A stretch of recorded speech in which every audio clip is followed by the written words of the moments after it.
First on the grid for tomorrow's big race. We'll have more on that shortly. And Might and Power lives up to his name in the Caulfield Cup. He wins by 8 lengths. Doran second. Racing's quiet achiever, Jack Denham, has won his first Caulfield Cup. The trainer of few words let his mighty gelding do the talking. Might and Power streaking away from Doran and Catalan opening. On $1 million race day, there's a fine line between pleasure and pain. Greg Hall crossed it, a barrier incident in the first, sidelining him for most of the rest. But he was there for the one that mattered, Audley Freedman's Doremus, and Hall was second at the end.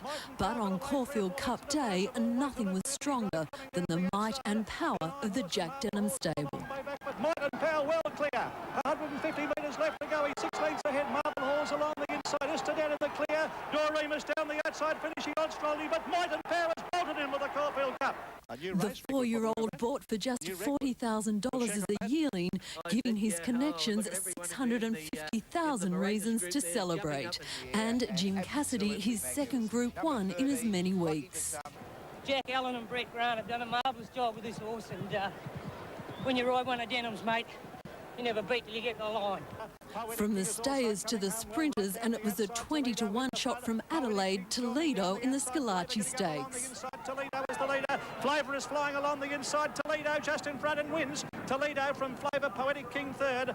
And those scoring the trifecta as bigger winners as the South Australian connection, picking up almost $17,000. Marianne Dibbs, 10 News.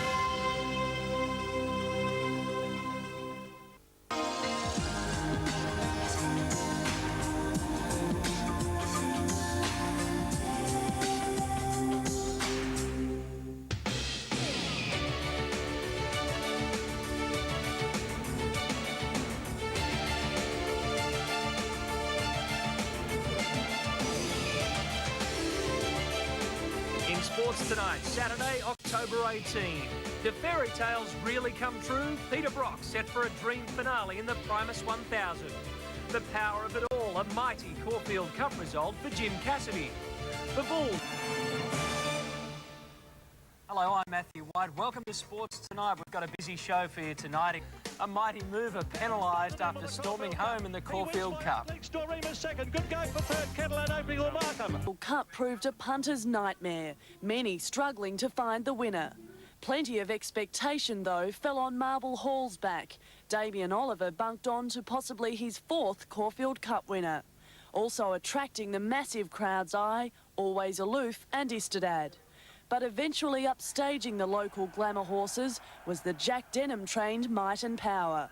After leading from the outset, the Sydney stayer pulled away from the class field in the straight for what will long be regarded as one of the most freakish Caulfield Cup wins, winning by 7.5 lengths and slashing Paris Lane's race record. But Might and Power well clear. 150 metres left to go. He's 6 lengths ahead. Marble Hall's along the inside. Istedad in the clear. Doremus down the outside, finishing on strongly. But Might and Power has bolted him with the Caulfield Cup. He wins by 8 lengths. Having only been back in the saddle 9 months, the victory was exceptionally sweet for Jim Cassidy. Great thrill. Gives me every, the 9 months I've been back, and Jack Denham's support and his son Alan and Brett Grant, the whole team is just wonderful.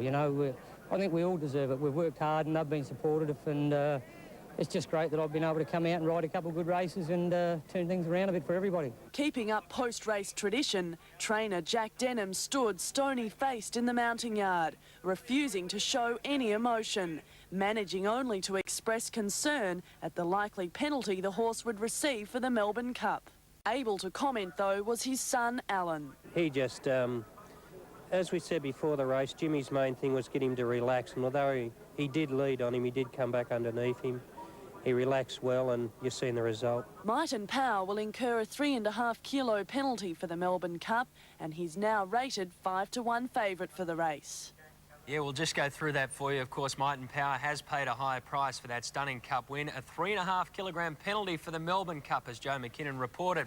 This is the latest betting market for you. He's 5-to-1 favourite for the race that stops a nation, ahead of a Lee Freedman double, Always Aloof and Doremus. there at sevens. Marble Halls and Ebony Grove head the list of double-figure chances. And Power will cross live to Caulfield after the break. As you saw earlier, Sydney gelding Might and Power turned the Caulfield Cup into a procession with a record-breaking 7.5-length win this afternoon. Mark Doran is at Caulfield, and Mark, the 4-year-old made the field look second-rate. He certainly did, Jim. It was a remarkable run, the likes of which hasn't been seen here at Caulfield on Cup Day before. Might and Power has now been penalised 3.5 kilograms from the Melbourne Cup on the strength of what was a great run. Trainer Jack Denham, well, I can't tell you how he's feeling because he doesn't talk to the press, but whichever way you look at it, it was certainly Jack Denham and Might and Power's day today. There was plenty of interest in the Freedman team all morning. They're nice and relaxed here today, so that's all we can hope for. We've done our job. Istedad showing no sign of pre-race nerves as he was attended to. Nearby, Jack Denham, a man of very few words, whispered in Might and Power's ear, confident he had a class field covered. Damien Oliver was given last-minute instructions on favourite Marble Halls. And the field left the yard for what was to become one of the most memorable Caulfield Cups ever. Set, they're off and running. Yes, they're bouncing a beautiful line. The race for the lead was fierce early, Dayro Bay finally settling in front. But Jim Cassidy was able to dictate terms on Might and Power, annihilating his rivals. They go up the back of the 1,400-metre mark in the Caulfield Cup, and the leader is Might and Power. Might and Power, a mile in front of the 200-metre mark, 5 lengths in front. They haven't got a hope of catching Might and Power. Jimmy Cassidy has exploded away with the Caulfield Cup. He's 8 in front. Doran from a mile back, but Might and Power wins 6 or 7 lengths. Even Denham showed some emotion as Might and Power crossed the line in record time. The 7.5-length margin, the greatest in Caulfield Cup history. But old Jack still refused to break a self-imposed media ban. Will you say something after winning the Caulfield Cup? Just one horse, Jack. He's a champion. A tearful son Alan doing the talking. The main thing was to get him settled, and though he let him come back underneath him, it was just shut the gate. It's just been a fantastic dream that things have come together and the result that we've ended up with. Jack watched the presentation from afar, his 4-year-old now off to the Melbourne Cup. Doremus ran a brilliant Cup trial in second place, Marble Halls finishing 8th, a Cup start now far from a certainty. Jim Cassidy rode both legs of a $62.50 daily double. The quaddie paid more than $9,600, while the straight 6 jackpots until Moonee Valley next Saturday. Leading rails bookmaker Michael Iskander immediately installed Might and Power as 5-1 favourite for the Melbourne Cup on the strength of that run, ahead of always aloof Markham, the other big mover. It could be a big spring for Jack Denham. He has Volante favourite in next week's Cox Plate.